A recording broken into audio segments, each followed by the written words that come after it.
नमस्कार दोस्तों, मैं आर्यन शर्मा और आप लोग देख रहे हैं आर्यन ऑनलाइन क्लासेस। तो फ्रेंड्स, आज का जो वीडियो है बहुत ही ज्यादा महत्वपूर्ण होने वाला है, क्योंकि हम आज आपको बताएंगे सोशल साइंस मतलब सामाजिक विज्ञान के वैसे प्रश्न जो 2011 से लेके 2021 तक परीक्षा में पूछा गया है, वैसा प्रश्न। अब भाई कॉम्बिनेशन ये देखो कि 2011 से 2021 तक के प्रश्न पेपर में ये प्रश्न आ रहे थे, मतलब है आपके 2022 में भी इसका आने का चांस बिल्कुल 100% यही रहने वाला है। तो इसलिए वीडियो को बिल्कुल भी इग्नोर ना करें, शुरू से लेके अंत तक देखिए। और हाँ, हम आपको बता दें ये सेट पहला है, हम टोटल सेट जो प्रश्न कर रखे हैं 50 VVI प्रश्न देंगे आप लोग को, ठीक है, जो लघु उत्तरीय होगा और साथ में दीर्घ उत्तरीय का भी वीडियो आएगा, ठीक है। इसलिए चैनल को सब्सक्राइब कर लो, क्योंकि ये पार्ट 1 है, तो पार्ट 2 कब आएगा वो देखने के लिए आप लोग को चैनल को सब्सक्राइब करना होगा और नोटिफिकेशन बेल को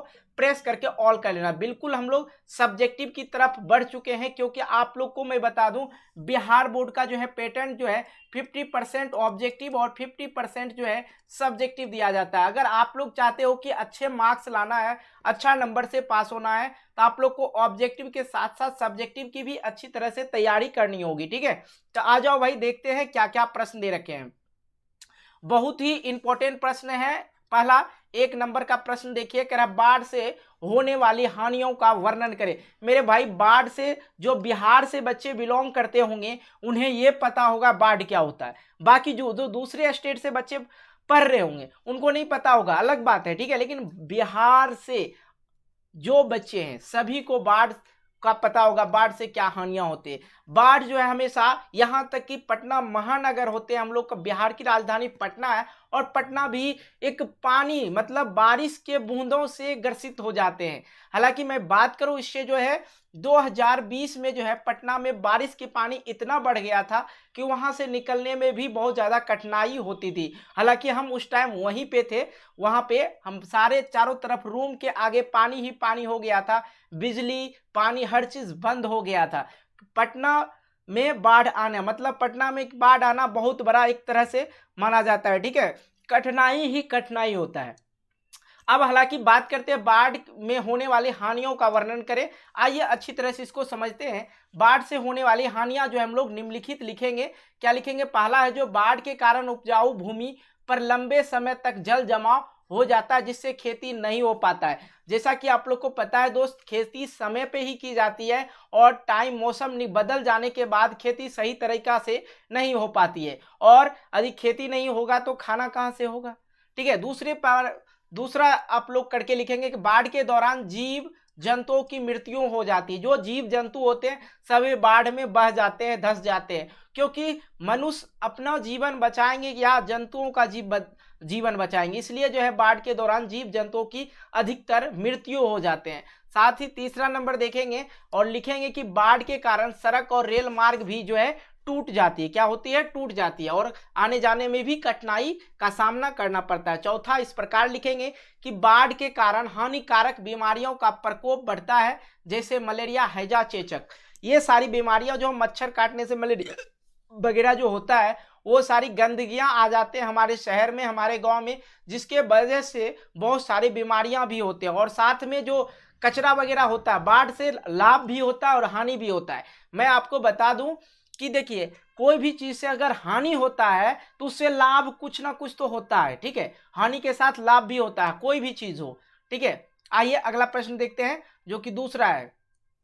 पहला प्रश्न आप लोग को समझ में आ गया होगा तो वीडियो को लाइक कर देना है, दोस्तों के साथ शेयर भी कर लेना है, ठीक है। आइए, औद्योगिकरण से आप क्या समझते हैं? यह बहुत बार पूछा गया, ये VVI प्रश्न है, आप इसको नोट कर लो तो बेटर होगा। औद्योगिकरण ऐसी प्रक्रिया है जिसमें वस्तुओं का उत्पादन मानव के द्वारा ना होकर मशीनों के द्वारा होता है। इसमें वस्तुओं का उत्पादन वृहद पैमाने पर होती है, जिसके खपत के लिए बड़े बाजार की आवश्यकता पड़ती है। औद्योगिकरण में नए नए मशीनों का आविष्कार होता है और नई तकनीक का भी विकास होता है। औद्योगिकरण से आप क्या समझते हैं? तो बिल्कुल आप लोग को लिखना, औद्योगिकरण ऐसी प्रक्रिया है जिसमें वस्तुओं को जो है वस्तुओं का मानव के द्वारा ना होकर, वहां पे जो है जिसमें वस्तुओं का उत्पादन मानव के द्वारा ना होकर वहां पे क्या लगे रहते हैं, बड़े बड़े मशीन लगे होते हैं उद्योग वगैरह में, ठीक है। उसमें वस्तुओं का उत्पादन बड़े पैमाने पे होते हैं, मतलब बहुत ज्यादा वहां पे वस्तुओं का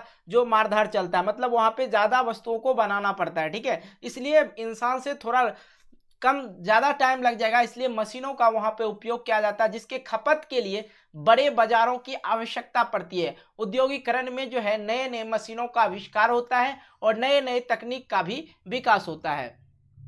उसी प्रकार से तीसरे नंबर प्रश्न को करते हैं, खदार मिट्टी और बांगर मिट्टी में अंतर लिखें। तो बिल्कुल इसको आप लोग इजी वे में लिख सकते हैं, खदार मिट्टी एवं बांगर मिट्टी के अंतर लिखे। ये प्रश्न बहुत ही ज्यादा इंपॉर्टेंट है, गौर से समझना। खादर मिट्टी और बांगर मिट्टी, ठीक है। तो खादर मिट्टी जो होते हैं, नए जलोढ़ मिट्टी को खादर मिट्टी कहते हैं, और बांगर मिट्टी किसको कहते हैं, पुराने जलोढ़ मिट्टी को बांगर मिट्टी कहते हैं, ठीक है।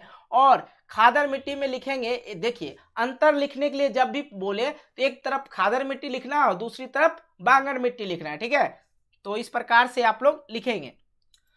तो यहाँ पे खादर मिट्टी के कण महीन होते हैं, क्या होते हैं, कण जो है महीन होते हैं, और बांगर मिट्टी के कण मोटे होते हैं, क्या होते हैं, मोटे होते हैं। और खादर मिट्टी में फिर लिखेंगे तीसरा नंबर, यदि यह नदी के समीपवर्ती क्षेत्रों में पाया जाता है, और तीसरा नंबर इसमें भी करके लिखेंगे, यह नदी के दूरवर्ती क्षेत्रों में पाया जाता है। यह नदी के जो है किनारों में पाया जाता है, मतलब लगभग कम दूरी में पाया जाता है, ये जो है दूर पाया जाता है, या नदी के दूरवर्ती क्षेत्रों में पाया जाता है, ठीक है। इस प्रकार से आप इसका आंसर लिखेंगे। तो ये प्रश्न बहुत ज्यादा इंपॉर्टेंट है, बिल्कुल गौर से आप लोग को समझते चलना। अगला प्रश्न हमारे पास आ गया है चौथा नंबर। आइए चौथे नंबर प्रश्न को करते हैं, वस्तु विनिमय प्रणाली क्या है। बहुत ज्यादा इंपॉर्टेंट प्रश्न है, इसको उत्तर करके लिखेंगे। वस्तु विनिमय, यहाँ पे देखिए गलत टाइप हो गया है, 9 होना चाहिए, मौ लिखा गया।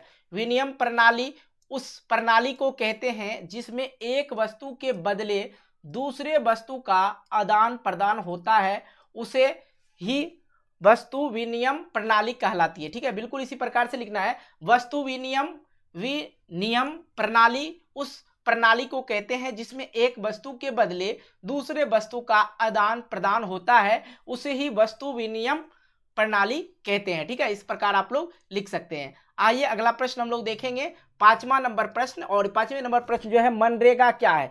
भाई ये तो बहुत ही ज्यादा इंपॉर्टेंट प्रश्न है, क्योंकि बहुत बार पूछा जा चुका है। मनरेगा क्या है, मनरेगा मजदूर होते हैं, मनरेगा मजदूर, इस पूछ दे मनरेगा मजदूर किसे कहते हैं, तो इसमें भी वही प्रश्न लिख सकते हैं, ठीक है। दो टाइप से पूछ सकता है, मनरेगा क्या है या मनरेगा मजदूर क्या है। तो आइए समझते हैं।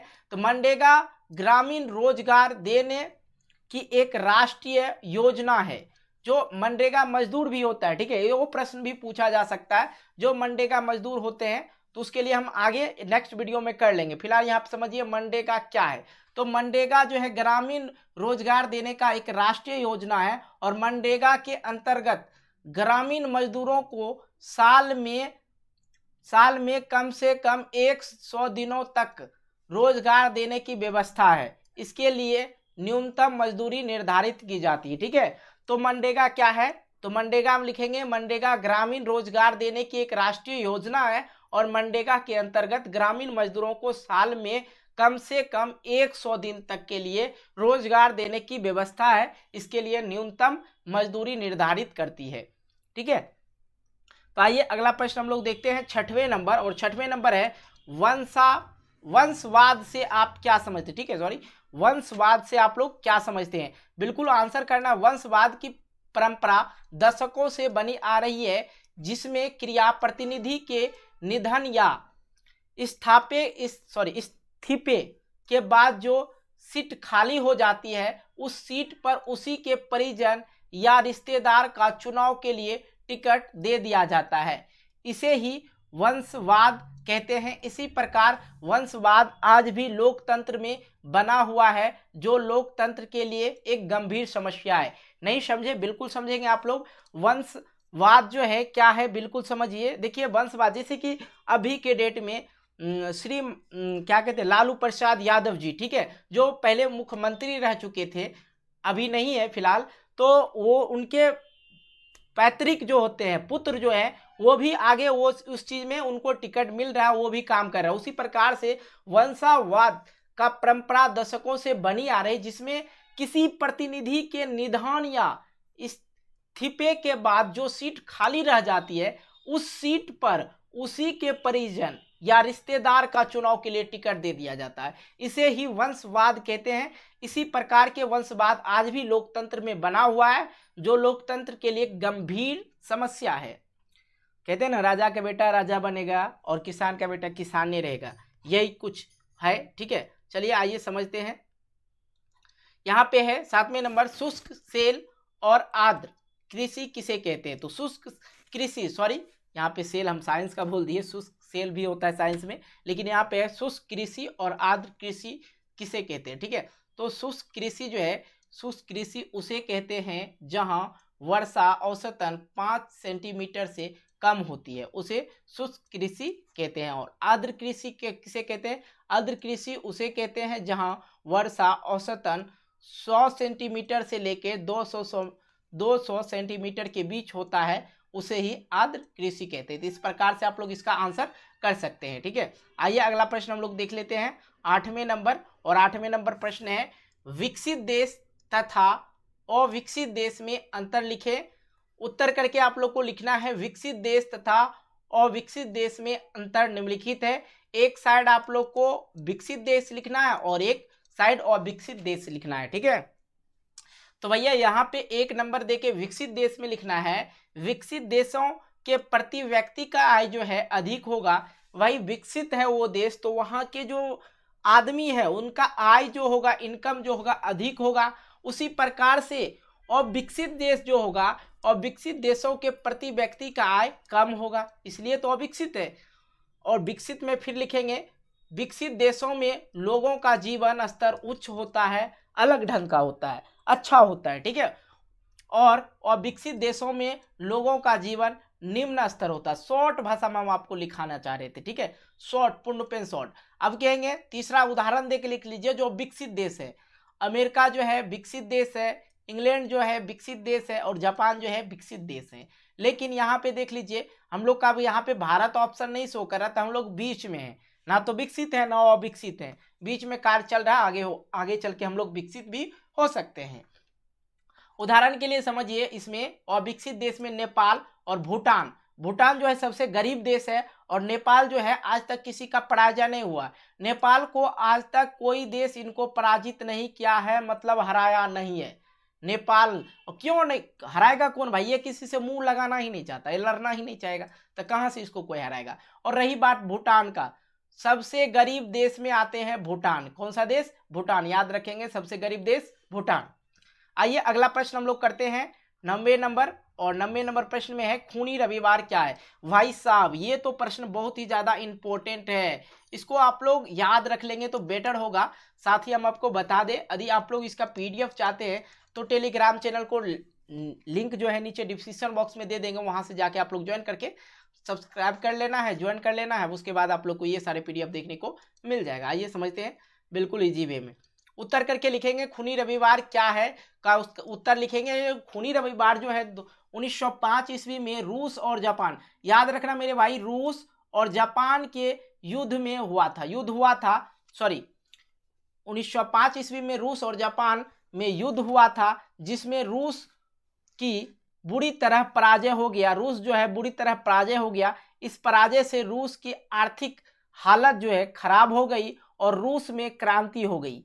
लोगों के पास खाने के लिए कुछ नहीं था, और 1905 ईस्वी में लोगों का एक समूह रोटी दो के नारे साथ सड़क पर प्रदर्शन करते हुए सेंट पीटर्सबर्ग, ठीक है, पीटरबर्ग होता है इसका नाम, ठीक है, जो सेंट पीटर्सबर्ग स्थित महल की ओर जाने लगे, लेकिन जार के सेना ने उन पर निहत्थे लोगों पर गोलियां चला दिया, जिसमें हजारों लोग मारे गए। उस दिन रविवार था, इसलिए उस तिथि को खूनी रविवार के नाम से जाना जाता है। ठीक है, इस प्रकार से आप लोग इसका आंसर कर सकते हैं। क्या लिखेंगे फिर से एक बार समझ लीजिए, खूनी रविवार क्या है। तो बिल्कुल इजी वे में समझिए, 1905 ईस्वी में रूस और जापान में युद्ध हुआ था, जिसमें रूस जो है बुरी तरह पराजय हो गया। इस पराजय से रूस का जो है आर्थिक स्थिति मतलब इकोनॉमिक जो हालत था उनका खराब हो गया, पैसे था ही नहीं उनके पास, ठीक है, सारा सारा युद्ध में खत्म हो गया और रूस में क्रांति हो गई, लोगों के पास खाने के लिए कुछ नहीं बचा था। तो 1905 ईस्वी में लोगों का एक समूह बनाया, टोली बनाया और उसने रोटी दो के नारे लगाने लगे और सड़क पे प्रदर्शन करते हुए आगे की ओर जा रहे थे। तो सेंट पीटर्सबर्ग स्थित महल की ओर जाने लगे, लेकिन जार के सेना ने उन निहत्थों पर गोलियों की बारिश कर दी, जिसमें हजारों लोग मारे गए। और उस दिन जो था रविवार था, इसीलिए इस तिथि को खूनी रविवार के नाम से जाना जाता है। हालांकि आपके ऑब्जेक्टिव प्रश्न में पूछ देगा कि खूनी रविवार कब हुआ था, तो याद रखेंगे 1905 ईस्वी में मेरे दोस्त, ठीक है। अगला प्रश्न हमारे पास है 10वें नंबर, और 10वें नंबर से पहले हम आपको कुछ चीजें बता दें। अगर अभी तक इस वीडियो को लाइक नहीं किया तो यार वीडियो को कम से कम लाइक जरूर करना, जितना हो सके, जितने बच्चे देख रहे हो जिनको पसंद हो वीडियो को लाइक करना, दोस्तों के साथ शेयर भी कर देना, और चैनल पर नए हो चैनल को सब्सक्राइब करके नोटिफिकेशन बेल को प्रेस करके ऑल कर लेना, क्योंकि इसका दूसरा पार्ट जो है बहुत ही जल्द आने वाला है। तो देखने के लिए चैनल को सब्सक्राइब करें और घंटी को जरूर दबा देना है, ठीक है। 10वें नंबर है नगर निगम के मुख्य कार्य का प्रदर्शन नगर निगम के मुख्य कार्यों का वर्णन करें, ठीक है।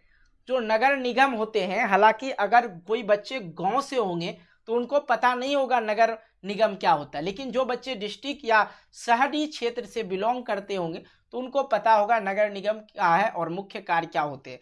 तो नगर, जैसे आप लोग को पंचायत होता है ना जी, पंचायत में क्या होते हैं, मुखिया होते हैं। पंचायत में क्या होते हैं, मुखिया होते हैं, लेकिन यहाँ जो है जिला डिस्ट्रिक्ट वगैरह में अक्सर नगर निगम होते हैं, ठीक है। उसी प्रकार से आइए उसको समझते हैं। नगर निगम नागरिकों के स्थानीय आवश्यकता एवं सुख सुविधाओं के लिए अनेक प्रकार के कार्य करते हैं। नगर निगम का प्रमुख कार्य क्या है, बिल्कुल समझिए। पहला, नगर क्षेत्र में नालियां, पेशाब खाना, शौचालय आदि का निर्माण कराता है।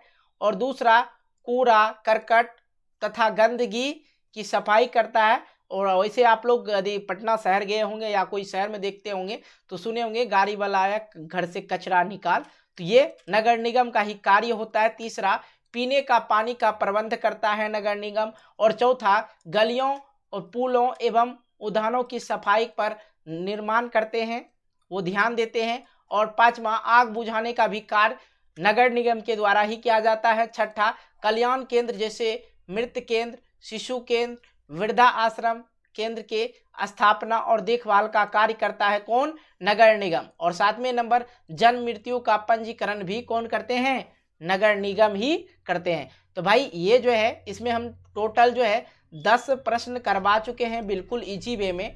हालांकि मेरा थोड़ा सा तबीयत डाउन था तो आवाज़ लेके थोड़ा सा प्रॉब्लम हुआ होगा, इसके लिए उस चीज़ को इग्नोर करना है, क्योंकि आप लोग को तब फिर भी कोशिश करके सारा चीज़ बता ही दिए। इसमें 10 प्रश्न जो था सारे सारे प्रश्न हम लोग कर चुके हैं, ठीक है। अब आप लोग को क्या करना है, लाइक करना है, ठीक है। लाइक तो एक कर ही देना, एक लाइक करने में आप लोग को कहीं कोई दिक्कत नहीं होगा। और व्हाट्सएप ग्रुप में शेयर भी कर देना। दूसरा काम आप लोग को ये करना है। तीसरा काम क्या करना है, आप लोग को सब्सक्राइब करके नोटिफिकेशन बेल को प्रेस करके ऑल कर लेना। और ये तीनों काम के लिए कोई भी चार्ज नहीं लगता है, बिल्कुल फ्री होता है, तो आप लोग ज़रूर कर दें, क्योंकि आप लोग के लिए बहुत ज़्यादा हम मेहनत करते हैं, ठीक है भाई। तो और ये लास्ट वाला आपके लिए, थैंक यू इस वीडियो को देखने के लिए। मिलते हैं एक नई वीडियो को लेकर, तब तक बाय बाय, जय हिंद जय Bharat, take care, good bye.